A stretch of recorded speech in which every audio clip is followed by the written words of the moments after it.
Ready start. सभापति महोदय, मैं रक्षा मंत्रालय की मांगों का समर्थन करने के लिए खड़ा हुआ हूँ। वर्तमान घटनाओं से पता चलता है कि संसार का हर देश अपनी सुरक्षा के बारे में चिंतित है और उसके लिए हर प्रयत्न कर रहा है। इस दृष्टि से अन्य देशों की तरह हमारे देश में भी रक्षा मंत्रालय का महत्व है। मुझे इस बात की खुशी है कि जहां अन्य मंत्रालयों के उनके पिछले साल के कामों के बारे में काफ़ी आलोचना हुई है, वहाँ इस मंत्रालय की कम आलोचना हुई है। इससे पता चलता है कि इस मंत्रालय ने पिछले साल अच्छा काम किया है। मोटे तौर पर किसी भी देश की सुरक्षा नीति का लक्ष्य यह होता है कि दूसरे देशों, खास तौर से पड़ोसी देशों के साथ मित्रता के संबंध स्थापित हों और हम एक दूसरे के मामलों में हस्तक्षेप ना करें। लेकिन उसके साथ यह भी ज़रूरी होता है कि हम अपने देश की सीमाओं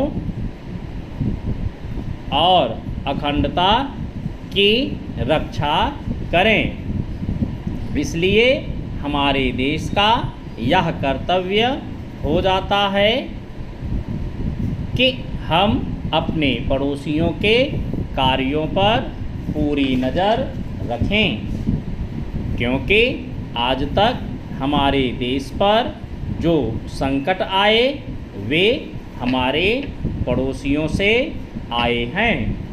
1965 में पाकिस्तान के साथ जो लड़ाई हुई और उसके बाद ताशकंद में जो समझौता हुआ वह सिर्फ कागज़ पर ही रहा। पाकिस्तान ने उस पर कोई अमल नहीं किया।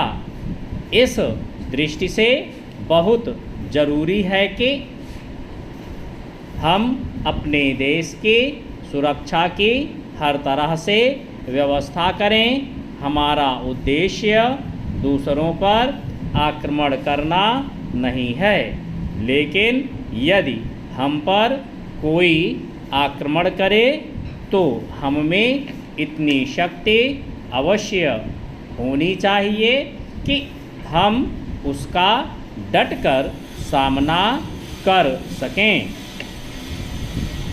चंद आप जानते हैं कि पिछले दिनों पाकिस्तान को अमेरिका और चीन से काफ़ी मदद मिली है।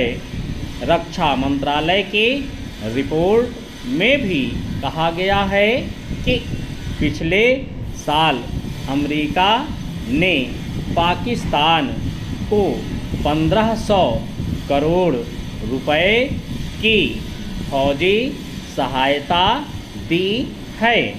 आज जहां हम फौजी सामान के लिए अपने कारखानों की मदद से अपनी शक्ति बढ़ाने का प्रयत्न कर रहे हैं, वहां पाकिस्तान संसार के देशों से फौजी सामान खरीद रहा है। अपनी नीति के कारण वह सब देशों से लाभ उठा रहा है।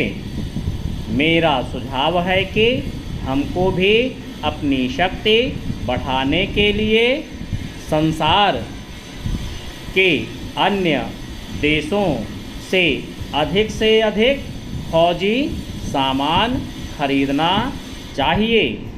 आज तिब्बत की सीमा पर चीन की 1.5 लाख फौज खड़ी है।